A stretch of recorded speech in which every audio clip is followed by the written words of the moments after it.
Break पर जाने से पहले बात हो रही थी पानी के मामले पर और सुहेल अनवर सियाल साहब भी हमारे साथ है, लेकिन अब पाकिस्तान पीपल्स पार्टी थे फैसल करीम कुंडी साहब भी जो है वो हमारे साथ आ गए हैं। बहुत शुक्रिया कुंडी साहब। मगर मैं अज़मा बुखारी साहबा, ये पानी वाला मामला तो है, उस पर भी आप जो है वो बात कीजिए, लेकिन साथ ही साथ ये मईशत में जो बेहतरी के दावे हैं, और आज खान साहब ने जो है वो कहा है वज़ीर आज़म साहब ने कि मुखालिफिन हैरान रह गए हैं जो मुआशी तरक्की है उसको देखकर।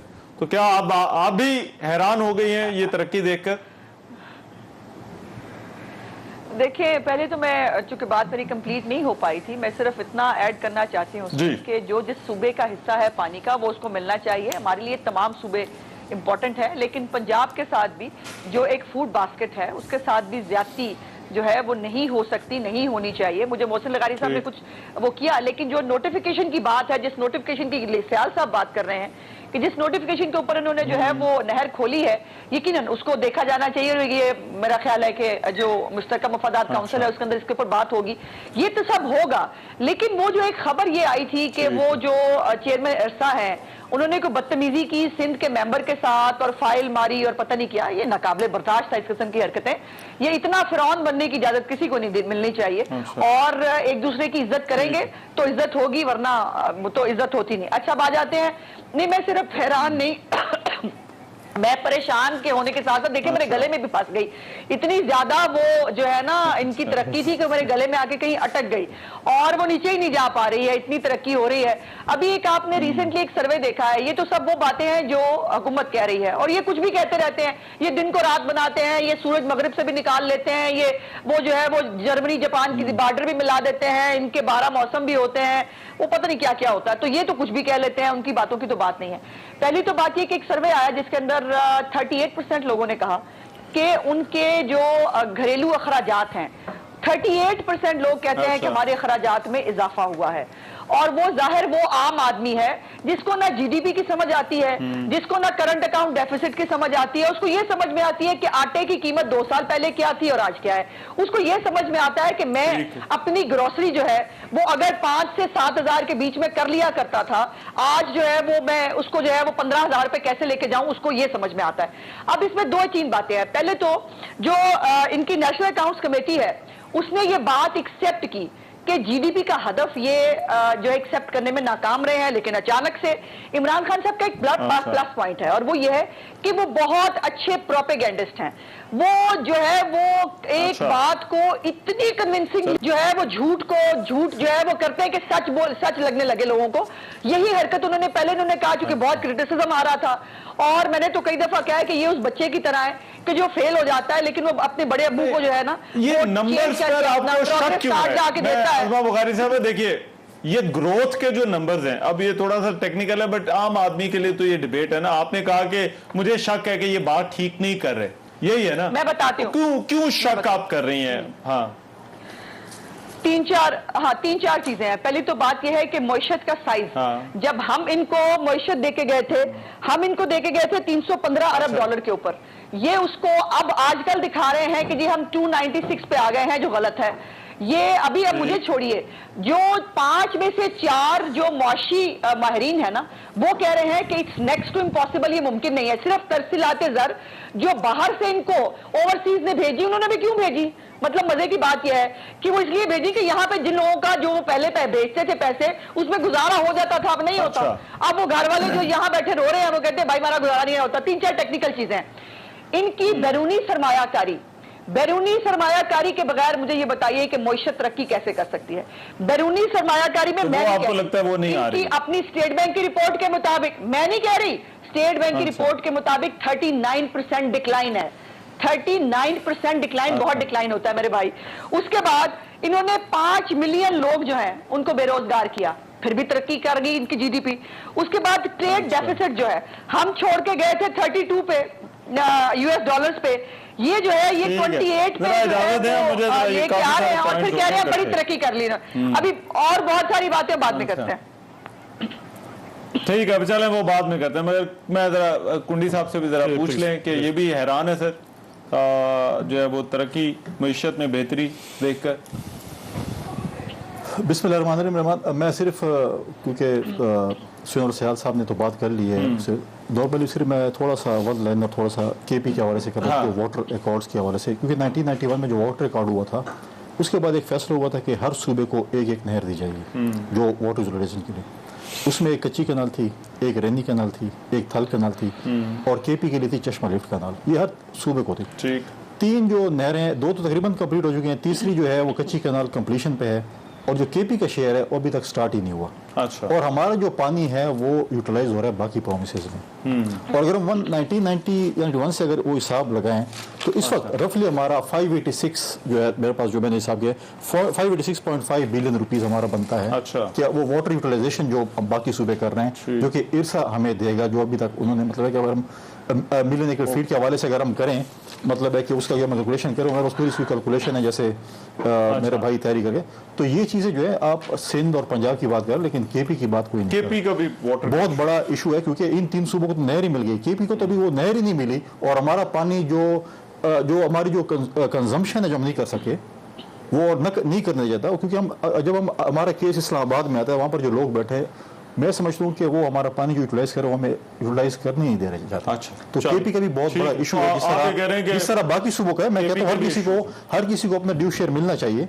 हम ये नहीं कहते कि पंजाब में तो सर डिबेट होनी चाहिए। ये इशू इज वेरी इंपॉर्टेंट, ये बहुत इंपॉर्टेंट इशू है। अब जरा इस पर आ जाए, दूसरा ये जो मैशत वाला जो इशू है, क्या सर इसका हुकूमती दावे हैं? आपका तो मेन एजेंडा ही था कि ये मौशी तौर पर फेल हो गए, आप वो कहते हैं कि मौशी तौर पर तो अब हम ठीक हो गए। देखें, प्राइम मिनिस्टर साहब ने स्पीच की और मैशत के ऊपर उस स्पीच की। अच्छी स्पीच ये होती है कि जब आप आएँ पार्लियामेंट में डिबेट करें, उसके ऊपर आप, मतलब अगर मैं कहूँ मैं अपने इलाके में जाऊँ और अपने लोगों से खड़ा होकर मैं कहूँ कि मैंने ये कर दिया तो मानेंगे, लेकिन जब आप आएंगे पार्लियामेंट में आपके ऊपर सवालात होने चाहिए कि आप बताएं कि ये क्या है, ये क्या है, ये तो ये एक मैं समझता हूँ पॉजिटिव डिबेट होती है।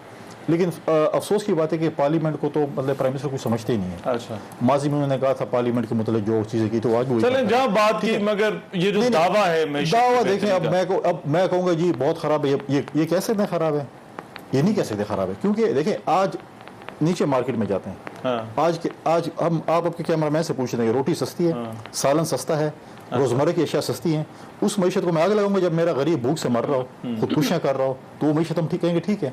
क्या हम बैठ जाएंगे, हाँ जी वो एक सेक्रेटरी आ जाएगा और वो पिन पॉइंट करे जी ये इतने वो ग्राफ चढ़ गए, इतने हो गए, वो सेक्टर्स की जो बातें, हाँ टाई सूट लगा लेंगे, आपकी तरह खूबसूरत टाई लगा लेंगे, बैठेंगे जी सर ये हो गया, सर वो हो गया, और ये पत्नी के पीछे गरीब है खुदकुशियां कर रहे हैं। तो ये चीजें देखें, मैशत मैं कहता हूँ अच्छी होनी चाहिए मुल्क की। देखें ये मुल्क तरक्की करेगा, हम सब कह रहे हैं, आज जिनकी हुकूमत है कल किसी और की हुकूमत होगी, हम कहते हैं कि चीज मुल्क करेगी। लेकिन अगर अब 3 साल हो गए अभी भी कहते हैं कि वो माजी में ये हुआ, तो मेरा ख्याल है ये और अब्बास साहब अब ये आर्गुमेंट इधर उधर तो चलते हैं, लेकिन एक ब्रॉडर आर्गुमेंट, एक जो उस्मा साहब भी बात कर रही हैं, फैसल साहब भी बात कर रहे हैं, वो ये कि आप लार्ज स्केल मैन्युफैक्चरिंग की बात कर रहे हैं, आप कह रहे हैं करंट अकाउंट डेफिसिट आपने जब वो ठीक कर दिया, IMF के साथ आपके मामलात जो हैं, ये तमाम आर्गुमेंट तो देती, लेकिन all comes down to a common man. उसको क्या रिलीफ मिल रहा है इस सारी बहस के अंदर? हम इसमें सीरियस सैर हासिल गुफ्तगू करेंगे और सिर्फ पॉलिटिकल स्टेटमेंट नहीं देंगे जैसे मेरी बहन और मेरे भाई ने दिए। मैं जरा एक आम बंदे को भी समझाएं, देखने वालों को समझाएं। हाँ। आज से 2.5 महीने पहले जब इदारा शुमारियात ने 11.6% की महंगाई दी थी, यकीन करें शाम को टॉक शोज करने मुश्किल हो गए थे हमारे लिए डिफेंड करना। अच्छा। और तमाम अपोजिशन की देखे जी, इदारा शुमारियात ने 11.6% की महंगाई दिखा दी, गरीब आप किधर जाएगा, हम मुश्किल में आ गए। वही आज जब इदारा शुमारियात जब 3.94% की प्रोजेक्शन देता है ग्रोथ की, सारे के सारे इसको फजंग का शिकार दे देते हैं। क्या मेरी बहन और मेरे भाई इस चीज से इनकार कर सकते हैं कि पाकिस्तान की तारीख में पहली दफा हमारा जो चावल है वो 84 लाख मैट्रिक टन पे पैदा हुआ और 1900 रुपया पर मंथ की उसको कीमत मिली, पहली दफा तारीख में। फिगर्स में कोट करूंगा, देखें वेरीफाइड। पाकिस्तान की तारीख में पहली दफा 84 लाख मैट्रिक टन की मकई पैदा हुई, 1100 रुपया रेट पहली दफा मिला। शुगर केन गन्ना sir 8 crore 10 lakh metric ton की रिकॉर्ड प्राइस और 300 रुपया मन, जो कि 180 में मिलता था, 300 रुपया मन। और पाकिस्तान की तारीख में पहली दफा गंदम 2 करोड़ 70 लाख मैट्रिक टन, 1800 रुपए की मिनिमम प्राइस पंजाब में, 2000 रुपए की सिंध में। सो 1100 अरब रुपए का तकरीबन ये पैकेज है जो एक जिम्मेदार की जेब में आया। मैं एक छोटा सा जिम्मेदार हूं, मैं आपको एक आम सी मिसाल भी कह रहे हैं कि महंगाई वाला इशू, लेकिन ये जो सेक्टर्स की ग्रोथ है, मैं सिर्फ समझाने के लिए आपको बताऊं, मैं सिर्फ हर एग्रीकल्चर का इसलिए समझाना आसान है। मैं एक छोटा सा जिम्मेदार हूं। मैं 60,000 एकड़ पे मेरी रेंटल जाती थी, मुस्ताजरी जिसको कहते हैं, हमारे रेंटल था। इस साल 93,000 रुपए एकड़ की ऑफर लेके बैठा हूं। 93,000 रुपए क्या एक छोटा काश्तकार जो सिंध में बैठा है, जो पंजाब या के जब उसको 30,000 रुपए एकड़ फालतू मिलेगा तो जेब में पैसे आए। अब आ जाते हैं महंगाई की तरफ। जब 1800 रुपए की गंदम होगी तो 2200 रुपए का आटा बिकेगा, और वो सिर्फ पंजाब में नहीं बिकेगा, वो कराची भी बिकेगा, वो लाहौर भी बिकेगा, वो हर जगह पे महंगा होगा।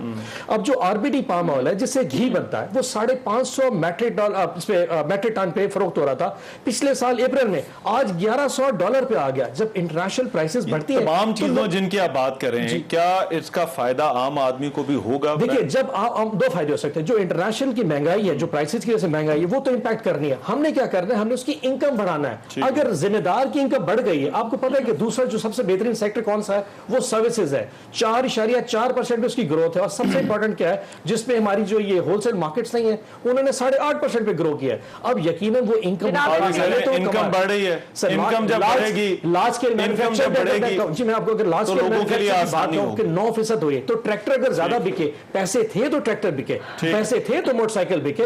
सो हमने क्या किया कि हमने लोगों को खुशहाली लेके दी ताकि वो उनकी परचेजिंग पावर बढ़ सके। इस तरह, और इनकी जो इकोनॉमी की एक आखिरी चीज, सिर्फ आखिरी, फॉरेन डायरेक्ट बढ़ाने वाला सवाल है, आखिरी पॉइंट सिर्फ, फॉरेन डायरेक्ट इन्वेस्टमेंट की 39% की बिलो बात करते हैं। हमने $60 अरब की इंपोर्ट नहीं की। उसकी वजह ये क्या करते थे कि एक वो लाहौर में मेट्रो ट्रेन बनाई, उसके लिए $20 अरब का एक बाहर से इंपोर्ट आ गई। इस बेस के ऊपर ही फॉरेन डायरेक्ट इन्वेस्टमेंट, मेट्रो को फॉरेन डायरेक्ट इन्वेस्टमेंट नहीं बन सकती। एफडीआई की उन्होंने, उस्मा साहबा, ये इनकम बढ़ाने वाली जो बात है, इसका जरा आप जवाब दीजिएगा, और फिर अपना सप्लीमेंट्री सवाल भी जरूर पूछिएगा। एक नहीं बल्कि दो पूछिएगा। मैं जनाब स्पीकर, मैंने इस पे सप्लीमेंट्री क्वेश्चन अगर मैं आपसे इजाजत लूं, जब ये अगर आपसे मैं इजाजत चाहूं एक ब्रेक की, तो एक ब्रेक के बाद आगे कर लें जरा। मुझे पता था इन्होंने भी मईशत ठीक करनी है। चले ब्रेक के बाद आ रहे हैं।